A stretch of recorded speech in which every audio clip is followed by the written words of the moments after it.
tenemos que sufrir las consecuencias de la muerte. Y también muerte en un sentido espiritual. Y vemos que Efesios nos lo dice así: cuando estamos muertos en nuestros delitos y pecados. Nos dice, y eso lo vamos a ver más adelante. También dice la confesión ahí más abajo, ¿no? Lo cual agradó a Dios permitir, conforme a su sabio y santo consejo, habiéndolo ordenado con el propósito de que fuera para su propia gloria. Aún la caída no está fuera del control de Dios. Aunque obviamente no era de su agrado, no era que Dios se complació, uy, mira cómo el hombre está pecando, y él, no, eso no es lo que nos está queriendo decir así, sino que a Él le agradó permitir esto. ¿Para qué? Para mostrar aún más su gloria, ¿sí? ¿Y dónde vemos esto, no? Mira, y volvemos a repetir este pasaje, porque no, y es algo que cantamos de vez en cuando aquí los domingos, y dice, Romanos 11, 33, 34, oh profundidad de las riquezas y de la sabiduría y del conocimiento de Dios, cuán insondables son sus juicios e inescrutables sus caminos, pues ¿quién ha conocido la mente del Señor? ¿O quién llegó a ser su consejero? Y repetimos otra vez que esta frase no fue puesta ahí como para encajar en el texto, sino que es como la conclusión de algo que Pablo viene hablando ya desde el capítulo 1. Y él dice esto, o sea, qué maravilloso, qué increíble es el plan de Dios, lo que Dios ha ordenado. Entonces Dios esto no lo hizo porque sí, porque quería ver al hombre sufrir, quería mandar gente al infierno, porque sí. O sea, no es porque él quisiera ser sádico, sino que realmente lo hizo conforme a su santo y sabio consejo. Entonces, por eso repetimos, cuando leemos esto tenemos que vernos enmarcados en lo que vimos hace, creo que 15, 20 días, sobre la doctrina de los atributos de Dios, lo que ya estudiamos con el hermano Robinson, que lo vemos muy claramente. Esto es necesario para entender también por qué a Dios le agradó permitir estas cosas, ¿sí? ¿Y con qué propósito? Nos dice ahí Hechos 2:23. A este entregado por el plan predeterminado y el previo conocimiento de Dios, clavasteis en una cruz por mano de impíos y le matasteis.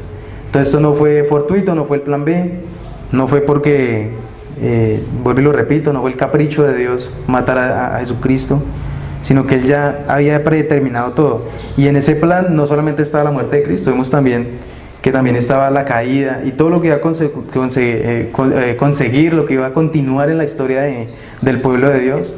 Y por eso también vemos esa historia en Génesis, ¿no? Los orígenes del pueblo de Dios. Vemos ahí claramente cómo la confesión nos describe cómo fue que sucedió esa caída. Primero, pues y repetimos, el marco general, ¿sí? O sea, el pacto de obras o administración adámica, y luego cómo fue que sucedió esa caída. Sí, no fue porque, cayeron porque sí, no, eso tuvo una historia y eso sucedió de una manera y está registrado en Génesis 3, del 1 al 8, ¿sí? Del 1 al 7, perdón. Luego la confesión nos muestra otro punto, y es lo que los teólogos denominan la solidaridad del pecado. Yo sé que eso suena muy curioso, pero también se puede llamar o denominar el pecado representativo. Entonces voy a poner esos dos términos ahí, también lo pueden buscar de esa manera.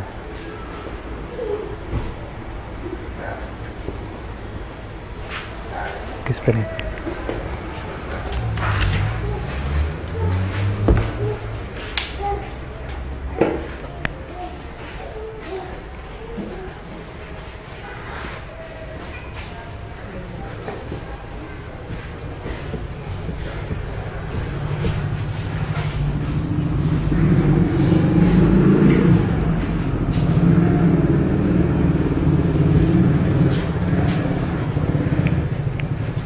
Listo. Entonces, esta doctrina también, voy a ponerlo ahí, que me olvidó. Se llama pecado representativo. Vamos a ver.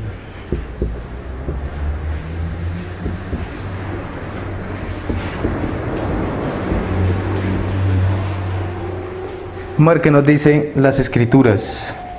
Hay una realidad, ¿no? Hay dos puntos aquí. Primero, la realidad de este pecado representativo. Y en la confesión nos dice lo siguiente: por este pecado, el que vimos anteriormente, esa transgresión de ese mandamiento que Dios había dado en Génesis 2:17, nos dice: nuestros primeros padres cayeron de su justicia y rectitud original y de su comunión con Dios. Esto es lo que llamamos también las consecuencias de ese ciertamente morirás. Y nosotros en ellos. ¿sí? No solamente Adán y Eva caen, sino también toda su descendencia, por lo que la muerte sobrevino a todos, ¿sí? Y eso donde lo vemos en las Escrituras. Vamos ahí a Génesis 3, 22, 24, nos dice cómo es la realidad de este pecado en el cual cayeron. Dice: entonces el Señor Dios dijo: he aquí el hombre ha venido a ser como uno de nosotros, conociendo el bien y el mal. Cuidado ahora, no vaya a extender su mano y tomar también del árbol de la vida, y coma y viva para siempre.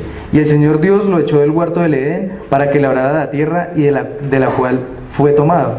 Expulsó pues al hombre, y al oriente del huerto del Edén puso querubines y una espada encendida que giraba en todas direcciones para guardar el camino del árbol de la vida. Entonces vemos ahí el primer contexto, ¿no? El hombre cae y tiene que ser expulsado del Edén, ¿sí? Entonces vemos ahí lo que dice la confesión, ¿no? Que cayeron de esa justicia y rectitud y de su comunión con Dios. O sea, ya la comunión no iba a ser igual de perfecta como lo era ahí en el jardín del Edén, sino que ya tenía que ser a través de unos mediadores, a través de un nuevo pacto, como lo vamos a ver dentro de 8 días, si Dios lo permite, en la capítulo 7 de la confesión de los pactos, como Dios tuvo que ya, o sea, trazar ya un pacto para poder, lo que denominan los teólogos pacto de gracia, para poder volver a tener esa comunión con el hombre, como nos enseñaba ahí el pastor Gabriel, ¿no? Dios no se relaciona con las personas porque son sus criaturas, sino que establece el modelo de pacto porque es la mejor forma en la cual Él pudo relacionarse con el hombre. Y vemos ahí en 1 Corintios 15, 20, 22 lo siguiente, dice: mas ahora Cristo ha resucitado entre los muertos, primicias de los que durmieron, porque ya que la muerte entró por un hombre, también por un hombre vino la resurrección de los muertos, porque así como en Adán todos mueren, también en Cristo todos serán vivificados.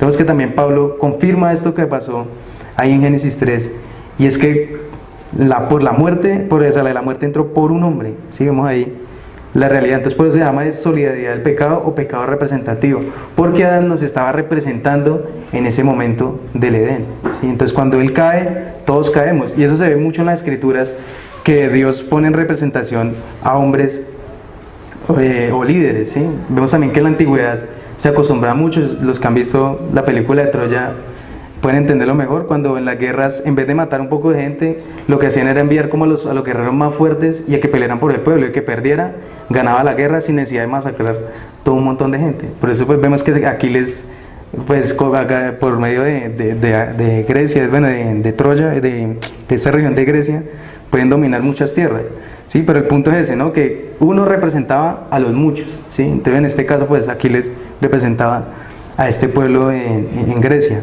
Vemos que también aquí en Adán nos estaba representando a todos, y eso también pasa en las Escrituras, ¿no? Los líderes, aún en David, vemos que David representaba al pueblo. Vemos ahí también en David esa representación que era muy, muy típico de ese tiempo, de que un guerrero representara a toda la nación. Y vemos que cuando él mata a Goliat, Israel gana la batalla sin necesidad de todos derramar sangre y generar una masacre. Entonces vemos que también en Adán él nos estaba representando en ese momento, y cuando él pecó, todos pecamos, ¿sí? Él nos estaba representando en ese momento. Y también nos lo dice el Salmo 51, 4, 5, dice: contra ti solo he pecado. Vemos aquí las consecuencias de este pecado. He hecho lo malo delante de tus ojos, de manera que eres justo cuando hablas y sin reproche cuando juzgas. He aquí, yo nací en iniquidad, y en pecado me concibió mi madre. Entonces todos los que hemos nacido por nacimiento virginal de una mujer, sabemos que hemos sido concebidos en pecado. ¿Por qué? Porque Adán nos estaba representando, y Adán cayó, y por culpa de esa caída hoy sufrimos esas consecuencias. También nos dice ahí Proverbios 22, 15, dice: la necedad está ligada al corazón del niño, la vara de la disciplina la alejará de él. Yo sé que esto habla de otro contexto, pero nos da a entender también eso, ¿no? Que ya desde pequeñitos los niños están demostrando esa herencia que han sido dadas por Adán, ¿sí? Y yo sé que los padres van a entender mejor que yo eso, que saben que sus niños desde recién nacidos ya quieren hacer lo que ellos desean, ¿no? También vemos ahí en Génesis 8, 21 lo que Dios le dice. Lo que Dios dice aquí, dice: y el Señor percibió el aroma agradable, y dijo el Señor para sí: nunca más volveré a maldecir la tierra por causa del hombre, porque la intención del corazón del hombre es mala desde su juventud. Nunca más volveré a destruir todo ser viviente como lo he hecho. Entonces vemos que Dios mismo dice esto, ¿no? Que desde su juventud, desde su mocedad, nosotros somos totalmente malos, ¿sí? pero no por una causa fortuita. No es que, como dice este filósofo Rousseau, este pensador, ¿no? El hombre nace bueno y la sociedad lo corrompe. Vemos que la Escritura jamás dice eso. Nosotros no somos una construcción social, sino somos criaturas de Dios, que Dios puso en representación a Adán. Adán cae y todos nosotros también caemos con él en ese momento.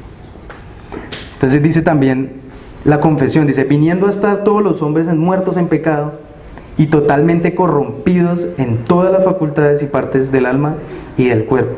O sea, no solamente Adán y Eva sufren eso, vuelvo y lo repito, sino que también nosotros vivimos eso. Sí, vemos ahí en en Efesios 2:1, cuando estudiamos Efesios, ahí Pablo dice lo siguiente: y Él os dio vida a vosotros cuando que estabais muertos en vuestros delitos y pecados. Entonces nuestra condición era de total muerte, ¿sí? Total alejamiento de Dios, totalmente alejados de la comunión con Dios. Y ahí Tito 1:15 también nos confirma esto que nos dice la confesión, donde dice: todas las cosas son puras para los puros, mas para los corrompidos e incrédulos nada es puro, sino que tanto su mente como su conciencia están corrompidas. Entonces vemos claramente que la confesión, las Escrituras nos confirman esto que escribieron estos teólogos que redactaron la confesión, y es que todos los hombres después de Adán, después de esta caída, están completamente corrompidos. Repito lo que dice aquí Pablo en Tito, ¿no? Que tanto su mente como su conciencia están corrompidas, ¿sí? O sea, todas las facultades del hombre han caído desde esta representación. Sí, yo sé que de pronto la palabra solidaridad la relacionamos con otras cosas, pero pues los teólogos han decidido y han pensado que esta es la mejor forma de definir esto que redacta aquí la confesión. Y dice también: y de esta manera la harás, dice en Génesis 6:15, de 300 codos de longitud, de 50 codos de anchura y 30 codos de altura. Bueno, no sé para qué puse esto, pero creo que pues está en el contexto del arca de Noé, del diluvio, y era que Dios había pues destinado, que él dice aún atrás o adelante, no recuerdo muy bien, lo mismo que dice en Génesis 28:21, ¿no? Que el corazón del hombre es malo desde su juventud y que un juicio tenía que caer sobre ellos, ¿sí? Pero vemos que él después, de acuerdo a su plan y a su propósito divino, quiso salvarlos a ellos. Entonces vemos aquí también esto que nos dice la confesión. También vemos ahí que el Señor Jesús nos muestra la actitud de estos fariseos, ¿no? Ahí cuando dice: y no queréis venir a mí para que tengáis vida. Sí, vemos que estos fariseos están totalmente corrompidos, totalmente endurecidos en su corazón, no quieren creer en el Cristo. Tenían la ley, tenían todo lo que las Escrituras decían, supuestamente están en una condición de privilegio delante de Dios, pero vemos que aún así estaban endurecidos a creer en Cristo. Y Jesús les dice: no queréis venir a mí para que tengáis vida. Y vemos que también ese pecado es igualmente condenable como cualquier otro pecado, ese pecado es la incredulidad. Y vemos un texto pues clave en esta doctrina del pecado, de esa realidad del pecado, y es Romanos 3:10-18, donde Pablo nos dice: como está escrito, no hay justo, ni aun uno, no hay quien entienda, no hay quien busque a Dios, todos se han desviado, aún se hicieron inútiles, no hay quien haga lo bueno, no hay ni siquiera uno, sepulcro abierto su garganta, engañan de conjunto con su lengua, veneno de serpientes hay bajo sus labios, llena está su boca de maldición y amargura, sus pies son veloces para derramar sangre, destrucción y miseria hay en sus caminos, y la senda de paz no han conocido, no hay temor de Dios delante de sus ojos. También es un pasaje clave para entender esa realidad, que no solamente Adán y Eva, sino también nosotros estamos en esta misma condición, sin justicia, sin bondad, sin buscar a Dios, mira lo que dice ahí, sin tener temor delante de Dios. Sí, de pronto vamos a ver más adelante que por la pura gracia de Dios nosotros hemos vuelto a vida. También nos dice Job 15:14-16: ¿qué es el hombre para que sea puro? ¿O el nacido de mujer para que sea justo? He aquí Dios no confía en sus santos, y ni en los cielos son puros ante sus ojos. Cuánto menos el hombre, un ser abominable y corrompido, que bebe como agua la iniquidad. Vemos que no solamente, como vamos a ver más adelante, las cosas malas nacen de nuestro corazón, sino que también nos deleitamos en seguir bebiendo esas cisternas rotas, ese pecado, ¿no? Nos deleitamos aún en esas cosas porque, como de pronto decía algún teólogo, ¿no? Si el pecado no tuviera algo de deseable, pues nadie lo buscaría, ¿sí? Pero vemos que la Escritura nos marca realmente qué es el pecado y sus consecuencias, como lo estamos viendo ahora. Entonces vemos que esta es la realidad del pecado. Y como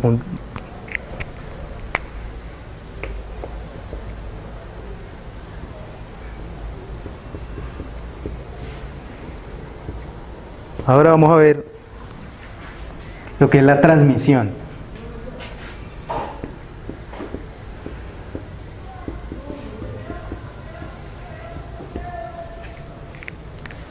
¿Y qué quiere decir esto de transmisión de este pecado representativo, del pecado de Adán? Dice la confesión: siendo ellos, Adán y Eva, la raíz de la raza humana, y estando por designio de Dios en lugar de toda la humanidad, la culpa del pecado fue imputada y la naturaleza corrompida transmitida a toda la posteridad, o sea, los que descendieron de ellos, mediante generación ordinaria, siendo ahora concebidos en pecado y por naturaleza hijos de ira, siervos del pecado, sujetos a la muerte y a todas las demás desgracias espirituales, temporales y eternas, dice la confesión, a no ser que el Señor, Jesús los libere. Entonces me gustaba mucho aquí que algún teólogo utilizaba como la analogía del molde, ¿no? Y era que pues tenemos un molde para hacer pasteles, para hacer otra cosa, y entender como que ese molde se cayera y se amagullara, ¿no? Y volver a utilizar ese molde para hacer otro pastel, pues realmente va a salir no en la estructura inicial a la que fue diseñado, sino que ya va a salir con hendiduras, imperfectos, ¿sí? Cuando los que trabajan en pastelería o han hecho pasteles me entienden un poco más. Esa es una analogía, pues yo sé que no perfecta, ¿no? Porque pues no es perfecta, pero sí nos da una idea de cómo fue que sucedió esta transmisión del pecado por generación ordinaria. Entonces Adán y Eva caen y nosotros, o sea, por generación ordinaria, o sea, por nacimiento normal, se conoce a Adán y Eva, tienen hijos y ahí por esa consecución de hijos nosotros heredamos también ese pecado. Entonces, ¿qué nos dice ahí también la Escritura, no? Dice 1 Corintios 15, 20, 22. Mas ahora Cristo ha resucitado entre los muertos. Este pasaje creo que lo leímos. Primicias de los que durmieron. Porque ya que la muerte entró por un hombre, también por un hombre vino la resurrección de los muertos. Porque así como en Adán todos mueren, también en Cristo todos serán vivificados. Y también nos dice Romanos 5, 12 al 19. Un poquito extenso este pasaje, pero es necesario revisarlo. Dice: por tanto, tal como el pecado entró en el mundo por un hombre, y la muerte por el pecado, así también la muerte se extendió a todos los hombres, porque todos pecaron, pues antes de la ley había pecado en el mundo, pero el pecado no se imputa cuando no hay ley. Sin embargo, la muerte reinó desde Adán hasta Moisés. Es lo que dice acá Pablo en Romanos. Dice: aún sobre los que no habían pecado con una transgresión semejante a la de Adán, el cual es figura del que debe venir. Pero no sucede con la dádiva como con la transgresión, porque si por la transgresión de uno murieron los muchos, mucho más la gracia de Dios y el don de la gracia de un hombre, Jesucristo, abundaron para los muchos. Tampoco sucede con el don como con lo que vino por medio de aquel que pecó, porque ciertamente el juicio surgió a causa de una transgresión, resultando en condenación, pero la dádiva surgió a causa de muchas transgresiones, resultando en justificación. Porque si por la transgresión de uno, por este reinó la muerte, mucho más reinarán en vida por medio de uno, Jesucristo, los que reciben la vida, abundancia de la gracia y el don de la justicia. Bueno, así sigue hablando y al final dice: porque así como por la desobediencia de un hombre los muchos fueron constituidos pecadores, así también por la obediencia de uno los muchos serán constituidos justos. Entonces vemos ahí en Romanos 5 que Pablo nos habla claramente de cómo ese pecado ha sido heredado desde Adán hasta nuestros días. Y vuelvo a repetir el pasaje clave en entender cómo es que hemos heredado ese pecado. Lo que dice David en el Salmo 51, 4, 5, dice: he aquí, yo nací en iniquidad y en pecado me concibió mi madre. Tenemos que, como nace cualquier niño, o sea, el niño recién nacido ha sido concebido en pecado. Y yo sé que pronto eso no suena muy lindo para el oído natural, ¿no? Donde dice, bueno, pero un niño, la inocencia y no sé qué, y bueno, un montón de términos que dicen. Pero si somos realistas con la Escritura, vemos que aún ese pequeño niño que acaba de nacer, en él está todo el potencial para ser el criminal más grande de este mundo. Aún nosotros, ¿sí? Si Dios no interviniera en su gracia, seríamos peores que Hitler, que Mussolini, que todos estos grandes genocidas y asesinos, violadores, ladrones, peor que los senadores. O sea, podemos ser personas totalmente terribles si no fuera por la gracia de Dios. O sea, todos hemos sido concebidos en pecado por generación ordinaria, así como nace cualquier niño.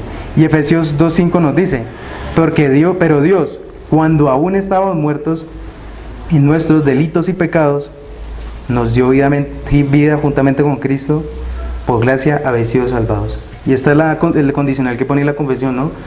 Vamos a continuar en este estado a no ser que el Señor Jesús nos libere, ¿sí? Por eso Pablo habla en ese tiempo pasado, ¿no? Estabais muertos, ¿no? Los que han sido salvados por gracia. En tiempo pasado, esa era su condición, ¿sí? Como dice aquí la confesión, estamos en todas estas desgracias espirituales, temporales y eternas, ¿sí? Temporales porque sabemos que el pecado actual tiene unas consecuencias, ¿sí? Como comentamos con hermanos, si alguien ha matado a no sé, muchas personas, pero el Señor tiene misericordia y lo salva. Si la justicia de ese país demanda la pena de muerte, él tiene que encarar esas consecuencias, aunque Dios lo haya salvado, porque ese pecado tiene consecuencias, y hablamos de esas consecuencias temporales, ¿sí? Y si él hubiera seguido en ese pecado, también hubiera tenido esa consecuencia temporal y eterna, ¿no? Que es, pues, lo que habla el Señor, la condenación eterna, ¿no? Y también espirituales, ¿no? El alejamiento, esa falta de comunión con Dios, ¿no? Ese buscar la felicidad en otras cosas y no en Dios, ¿sí? Como hemos visto ahí en el Sermón del Monte, ¿no? Bienaventurados, bienaventurados, bienaventurados. Esa es la única y completa felicidad, como lo está escrito en el Sermón del Monte, no como nosotros la buscamos. Entonces vemos también que la confesión nos habla de unos efectos del pecado. Entonces ya vimos el punto 2, que habla del pecado representativo, y ahora vamos a ver estos efectos.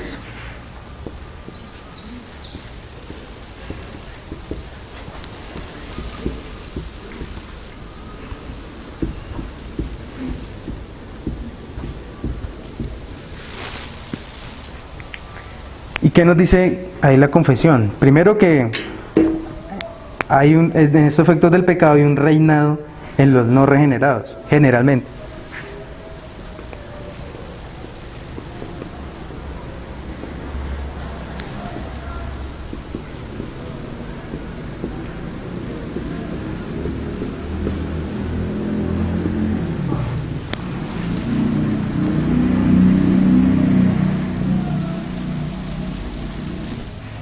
Generalmente porque sabemos que Dios en su misericordia, en su bondad general, retiene la maldad de muchas personas, ¿sí? A través de sus medios, ¿no? Dice, pero Dios ¿cómo hace? Bueno, por algo existe el gobierno civil, ¿no? Y las leyes de cada país. Si no existieran esas leyes, yo creo que esto sería un caos total. Entonces Dios utiliza en sus medios aún su intervención soberana, ¿sí? Su providencia, como lo vimos, pero Dios se vale también de esos medios, ¿no? Aún las religiones, aún es inventadas por hombres, aún a pesar de eso Dios se vale de eso, como los testigos de Jehová, mormones, bueno, hinduistas, toda esa gente, hay mucha gente que es moralmente aceptable o buena, ¿no? Como denominan, y Dios aún se vale de eso. Por eso habla ahí de generalmente, porque no es que, o sea, aunque todos tienen la potencialidad de ser unos completos criminales, nosotros, ¿sí? Todos nosotros, aún así Dios usa algunos medios para retener esa maldad. Entonces, ¿qué nos dice la confesión? Dice, de esta corrupción original, por la cual estamos completamente indispuestos, incapacitados y opuestos a todo bien y enteramente inclinados a todo mal. Vemos ahí la condición, ¿no? Esta corrupción original, ¿sí? Lo que acabamos de ver en Adán y Eva. Estamos completamente indispuestos, ya lo vimos, una realidad, una transmisión. Eso ha pasado a nosotros por generación ordinaria. Estamos indispuestos, incapacitados y opuestos a todo bien y enteramente inclinados al mal, ¿sí? ¿Y dónde nos vemos eso en las Escrituras? Nos dice ahí el Señor en Mateo 7, 17 al 18. Así todo árbol bueno da frutos buenos, pero el árbol malo da frutos malos. Un árbol bueno no puede producir frutos malos, y un árbol malo producir frutos buenos. Tenemos lo que dice el Señor ahí, que es de la naturaleza de cada persona, de lo cual se refleja eso en sus acciones, ¿sí?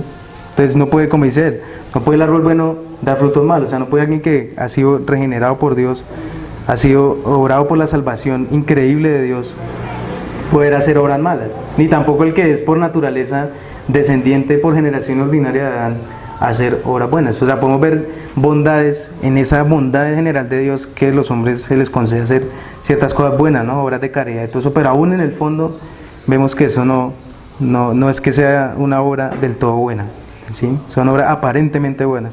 Como decía de pronto algún teólogo, ¿no? Pecados espléndidos. También nos dice ahí la confesión en Mateo 12, 33 al 35.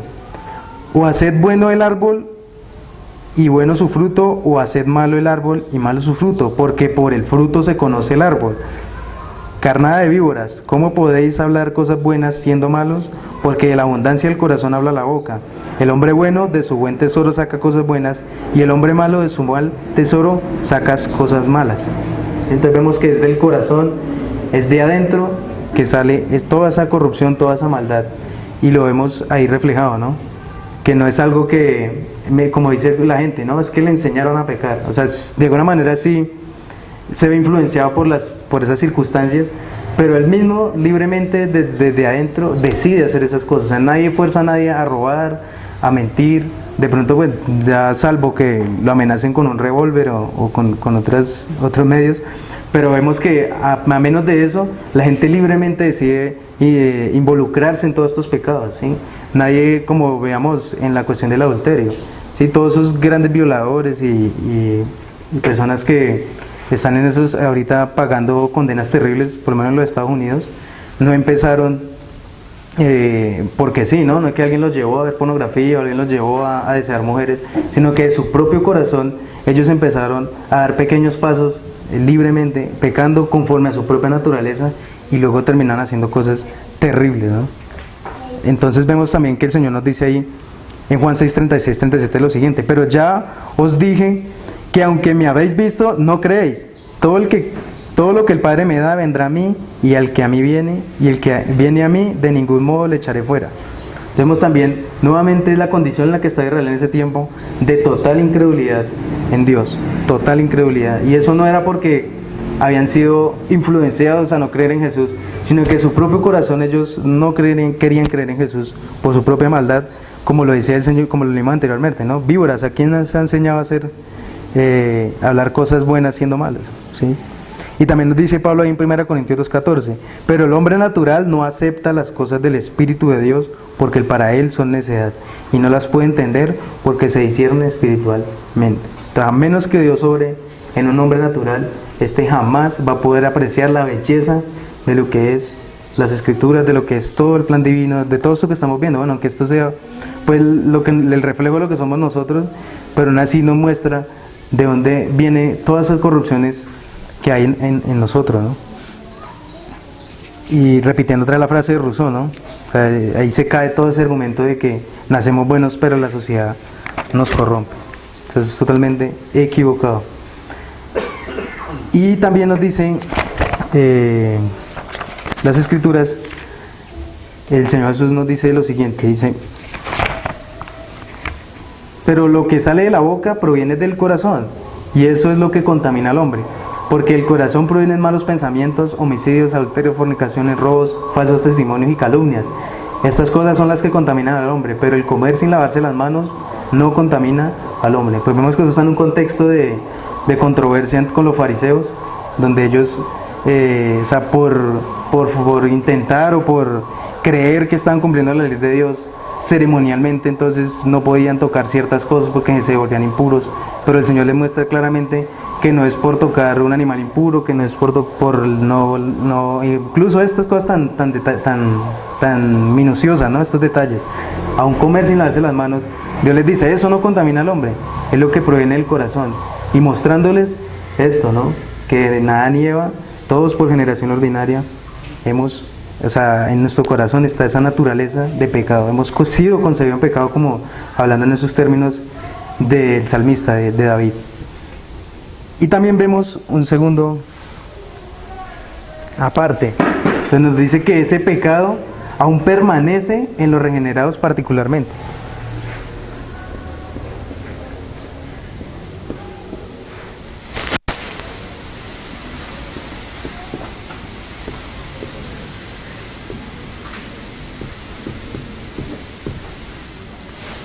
Pone la palabra.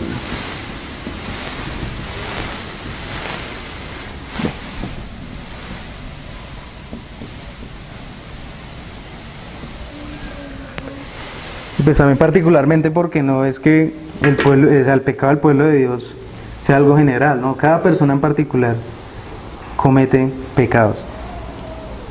Y vemos que la confesión nos dice lo siguiente, creo que el artículo 5 dice: la corrupción de la naturaleza permanece durante esta vida en los que son regenerados.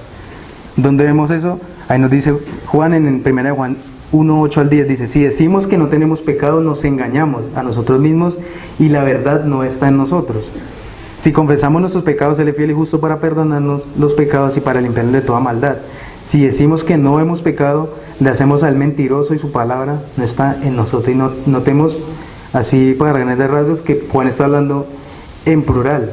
¿Sí? Nos está diciendo ustedes, si no confiesan sus pecados, no, nosotros, si decimos que no hemos pecado, ¿no? Si decimos que ustedes no han pecado, no, si hemos pecado. Aún Él reconoce esta condición, ¿no? De que si no confesamos nuestros pecados, si decimos que no tenemos pecado, hacemos a Dios mentiroso y su palabra no está en nosotros. Es una marca, ¿no? Que reconocemos esta maldad, vamos de rodillas a Dios, oramos, pedimos perdón y rogamos su gracia para poder andar al estándar que Él nos ha denominado. También nos dice el Salmo 133, Señor, si tú tuvieras en cuenta las iniquidades, ¿quién, oh Señor, podría permanecer? Es lo que dice el salmista, ¿no? Aquí dice, ¿a quién podría permanecer si Dios tuviera en cuenta todas nuestras iniquidades? Creo que nadie aquí en este lugar, ¿no? Si no fuera por Cristo, ¿no? Y también dice el salmista en el 143:2, y no entres en juicio con tu siervo, porque no es justo delante de ti ningún viviente. ¿Sí? Entonces vemos claramente que Dios aún, como lo veíamos en la providencia, ¿no? Dios nos pone en situaciones algunas veces para que pequemos, solamente para que veamos nuestra condición, nuestra naturaleza, demandando pecados que no hemos visto y que no hemos confesado delante de Dios. Dios permite en su providencia que eso suceda y para llevarnos a un estado mucho mejor del que estaba. ¿Sí? De momento eso que parece, como dice, que eso que pronto pareciera terrible, termina siendo algo para la gloria de Dios. Y no es que, como lo decía, no es que bueno, voy a pecar, voy a adulterar para que Dios me perfeccione. No es el sentido de lo que dice la Escritura, sino que aun cuando no sabíamos que teníamos un corazón adúltero, Dios permite ciertas situaciones para que veamos esa condición en la que estamos y que no queríamos confesarlo. Nos humilla y nos lleva otra vez a Cristo. Y mira lo que dice también Santiago 3:2, porque todos tropezamos de muchas maneras. Si alguno no tropieza en lo que dice, es hombre perfecto, capaz también de refrenar todo el cuerpo. Entonces Santiago también es consciente de que todos tropezamos, nuevamente hablando en plural, no en singular, dirigiéndose a estos hermanos. Y comentaba ahí Sam Waldron en la confesión de que quizás esto lo metieron aquí en la confesión por las mismas razones que Juan escribió Primera de Juan, ¿sí? Para combatir ese espíritu antinomiano de ese tiempo.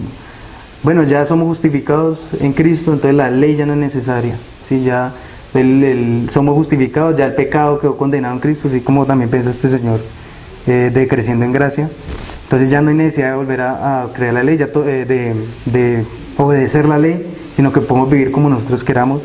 Entonces también vemos que, así como Juan atacó el antinomianismo en ese tiempo, así también ellos quisieron, porque siempre han resurgido esas mismas herejías durante toda la historia. Entonces también fue necesario dejar muy claro lo que Juan mismo dijo, volverlo a readaptar en estas palabras del artículo para ver eso, ¿no? Que ese antinomianismo no tiene cabida en la Escritura, ¿no? Ese gnosticismo de que hay una separación entre el cuerpo y el alma, el cuerpo es malo, el alma es buena, entonces podemos hacer lo que quiera con nuestro cuerpo, pero de que el alma no sea tocada, eso es absurdo, ¿no? Ese pensamiento dicotómico de dos partes de los griegos. También se dice que esto puede ser escrito por el perfeccionismo y el fariseísmo, ¿no? De ese tiempo, ¿no? No, es que si no hacemos todas las cosas perfectas, Dios nos va a desechar. No, tampoco es eso, porque aún en nuestros mejores de pronto momentos, ¿no? Donde estamos más fieles a Dios, aún Dios va a necesitar mostrarnos aún pecados hasta de orgullo, de cosas más sutiles, utilizando de pronto ciertas situaciones que nos van a llevar a cometer pecados. ¿Sí? No es que, como lo vimos en el estudio de Primera de Juan, no es que el creyente viva en pecado, no comete pecados, que es diferente. ¿Sí? No es que viva en una naturaleza pecaminosa, complaciendo sus deseos a todo instante, viviendo para su propia gloria, viviendo para sí, sino que aún en esa providencia Dios permite que cometamos esos pecados para ese fin que es santo y bueno, aunque lo que hagamos no sea santo y bueno. Y también de ese fariseísmo, ¿no? De ese cumplimiento superficial de la ley de Dios, como lo estamos viendo aquí en el estudio del Sermón del Monte. Sí, ese fariseísmo que es muy sutil, ¿no? Y, o sea, me gusta mucho esa imagen, ¿no? De que el hermano explicaba que los fariseos se veían como los católicos ven al Papa, ¿no? Es una persona intachable, ¿sí? Y así ellos veían en el tiempo a los fariseos, ¿no? Y uno decía, uff, o sea, si realmente uno fuera católico diría, o sea, ¿cómo es posible que este señor tenga pecado? Aún ese tipo de personas, y aún de pronto personas que nosotros tengamos en alta estima, son personas que también cometen pecados. Entonces Dios muestra a través de estas escrituras que aún los mejores cristianos luchan y mortifican este pecado. Por eso dice ahí la confesión en la segunda parte: y aunque aquella sea perdonada y mortificada por medio de Cristo, ella misma y sus primeros impulsos son verdadera y propiamente pecado. Entonces, aunque sea, o sea, esta salvedad, ¿no? Aunque Dios nos perdone estos pecados y aunque los mortifiquemos diariamente, esos pecados son verdaderamente y propiamente pecados, ¿sí? No es porque es un pecado especial porque Dios me está llevando a mostrarme algo nuevo, no. Es el mismo, incluso dicen algunos que es peor que si lo hiciera una persona que es inconversa, ¿sí? Dicen algunos teólogos, ¿no? Cuando uno de pronto, como estamos estudiando en el Sermón del Monte, ¿no? Cometer adulterio, ¿no? Ver a una mujer, aún es más terrible que lo haga un cristiano que lo haga un inconverso, ¿sí? Dicen algunos teólogos, o sea, de la fuerza con la que Jesús dice eso ahí. Dicen también, y eso lo vemos en Romanos 8:13, ¿no? Bueno, esta mortificación, ¿dónde está?, ¿no? Lo dice Pablo en Romanos 8:13: porque si vivís conforme a la carne, habréis de morir, pero si por el Espíritu hacéis morir las obras de la carne, viviréis, ¿sí? Y si alguien quiere estudiar un poco más de esto, hay un libro que se llama La mortificación del pecado de John Owen, que es una exposición de este pasaje, muy clara, muy detallada, muy ampliada, ¿sí? Donde habla, que está resumido creo que en 13 capítulos, y habla muy bien acerca de esto, de que esta expresión hacéis morir es lo que los teólogos han denominado mortificar el pecado, ¿sí? Y vemos que ahí lo dice, ¿no? El medio. No es que yo mismo en mis propias fuerzas voy a mortificar el pecado, no. Si por el Espíritu, ¿sí? Si nos dependemos totalmente del Espíritu Santo de Dios, vamos a poder tener éxito en mortificar el pecado. El resto, si lo hacemos en nuestras fuerzas, va a ser un fracaso y va a seguir un continuar pecando delante de Dios. Sí, y repetimos el pasaje de Mateo 57 que ya fue expuesto. Habéis oído que se dijo, no cometerás adulterio, pero yo os digo que todo el que mire a una mujer para codiciarla ya cometió adulterio con ella en su corazón. Vemos que aún esto puede suceder y sucede pronto en muchos de nosotros, ¿sí? Que luchamos con estos pecados y aún vamos a seguir viendo esa exposición de esos pecados en el Sermón del Monte, pero como nos aferramos a esa promesa, ¿no? Por el Espíritu hacer morir las obras de la carne, vamos a vivir como nos dice Pablo. Y nos dice también 1 Juan 2, 1, 2, ¿no? Hijitos míos, os escribo estas cosas para que no pequéis. Y si alguno peca, dice, abogado tenemos para con el Padre, a Jesucristo el justo, él mismo es la propiciación por nuestros pecados, y no solo por los nuestros, sino también por los del mundo entero. Entonces vemos también que, o sea, tampoco esto es un comodín, ¿no? Bueno, voy a pecar, pero sé que Jesucristo ya murió por mí, entonces Él me perdona ese pecado. O sea, esa no es la intención de lo que está escribiendo aquí Juan, sino que aunque nos esforcemos sinceramente, denodadamente en vivir conforme a lo que nos dicen las Escrituras, va a haber momentos donde vamos a pecar, pero no nos vamos a desanimar porque Jesucristo nos ha perdonado. O sea, no porque tengamos un comodín, sino porque aunque lo hagamos en el Espíritu de nuestra fuerza, va a haber momentos de nuestra debilidad, por de pronto desobediencia, por descuido, que vamos a cometer pecados, pero aún nos dice aquí Juan, ¿no? Y si alguno peca, ¿no? Él tampoco, como dice la confesión, no es que estos sean pecados especiales, no, estos son propiamente pecados. No decir que esto sea diferente a algún pecado que cometa alguien no regenerado, sino que nos dice claramente que es pecado. Entonces hasta aquí termina este estudio del pecado. Si alguno tiene alguna pregunta.